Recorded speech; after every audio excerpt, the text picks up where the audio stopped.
Hello, I'm Sue Hayward. I'm a consumer broadcaster and journalist, and I'm also a money advisor for Philips AVENT. I'm here today with Becky and Lorna, who are two mums who are going to tell us all about how they've balanced their budgets and switching from full-time work to freelance. Now, Becky, tell us how the journey started and how you got to that stage. Well, I began when I had my son. I decided I didn't want to return to work, but I did need to be earning some money.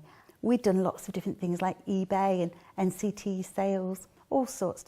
You know, we'd learned so much about budgeting over the years that perhaps I ought to get this written down. So I actually wrote a book about how to afford time off with your baby. Brilliant idea to make some money using all your knowledge and tips. Absolutely. Now, Lorna, your journey was very different as well. I worked in magazines for 15 years, and I knew as soon as I had Paolo, I didn't want to go back into full-time work. And I just thought, if I put my skills together, what can I do? So I just literally wrote off to a shopping channel that I used to watch, I still watch, and they, well, to my surprise, called me in for a screen test, and I had to sit there selling some false eyelashes and false nails, which was great, and they asked me back in, and I now present in a freelance capacity on a shopping channel. That's fantastic to know, you know, that inspiring story, you know, from both of you really, on how you can actually take that next step, you know. And what about both of you? Obviously your children will have qualified for a Child Trust Fund, which was introduced, you know, some 8 years ago, and the government were giving free cash, if you like, away in the form of vouchers. You've both got those, but obviously your children won't get the government top-up. Have you thought what you will do in terms of whether you'll continue paying into that or open separate accounts? At the moment, we're not really in a position to pay into that. And the general cost of living is just much more expensive than it was just a few years ago. So it isn't easy to have that spare money. I pay in £10 a month into Paolo's account, and then I know when there were 7, we were meant to be getting another payment, yes, which has now obviously been axed. So that's kind of that. 5.5 years away. I'm hoping by then, if I've increased, and once Paolo does start school as well, increase my earnings to be able to make up for that lack of payment, really. One thing people have been mentioning is the health and pregnancy grant. Oh yes, yes. That unfortunately was axed in April. It was worth some £190 a year. And also the Sure Start maternity grant, which was another grant that people could get generally on a lower income. That's now restricted to £500, but for the first baby. So unfortunately there are a few of those benefits and things that people used to be eligible for that have now changed, which all makes it harder.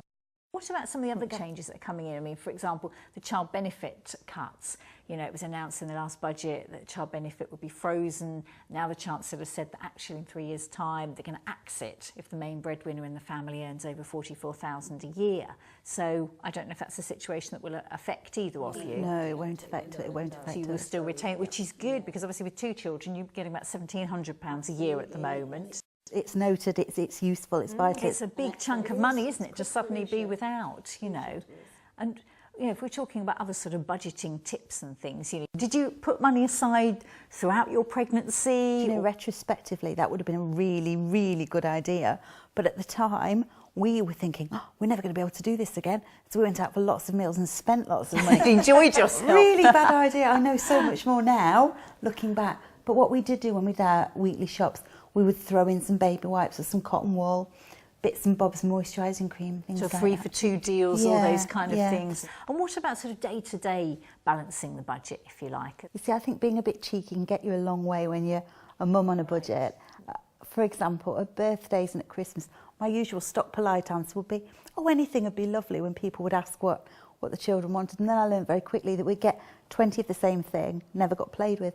So now I ask for exactly what they want. And it's a good idea. So many of my friends, you know, we've all had babies in our late 30s, and you get given so many clothes as gifts, and you know, Paolo's never worn half of his, and so you know, some of my new mum friends, I can give them brand new baby clothes never worn, and then my other friends have got older toddlers, they give me clothes that their children haven't worn, and your network around you can be so supportive and helpful. And things like free cycle as well. I know people who've got, you know, whether it's push chairs or cots and things like that, purely because somebody doesn't need it, they offer it, and you can go and get something for free. Fantastic idea. That's really good. What other budgeting tips would you say, you know, really helps you? Is it, I don't know, switching your gas and electricity? Absolutely. I've done that already, and I've found a much more cost-effective provider in my area.